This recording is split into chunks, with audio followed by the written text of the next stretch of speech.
চাঁপাইনবাবগঞ্জের শিবগঞ্জে আইন শৃঙ্খলা কমিটির মাসিক সভা অনুষ্ঠিত হয়েছে।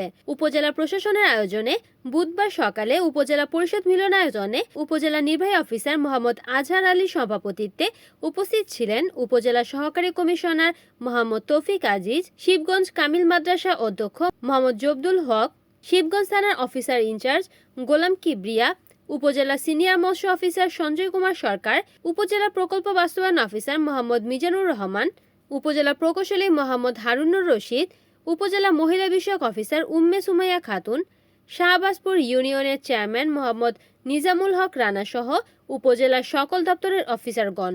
সভায় উপজেলার বিভিন্ন সড়কের যানজট, অবৈধ স্থাপনা, পানি নিষ্কাশন, মাদক, বাল্যবিবাহ, চোরাচালান রোধ ও কিশোর গ্যাং দমন সহ বিভিন্ন বিষয় নিয়ে আলোচনা করা হয়। কানসার যে রাজবাড়ি, সেই রাজবাড়িকে আমরা পুনর্জীবিত দেখতে চাই, এটা জনগণের দাবি।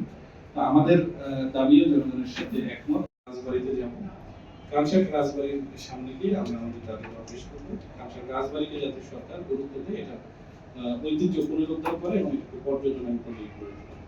আমি আপনাদের সঙ্গে আসা যাওয়া করতে পারি রোডটা দিয়ে, প্রত্যেকটা রোড দিয়ে 11টা-12টার পরে রোডে থাকলে আমাকে দেখতে পারবে।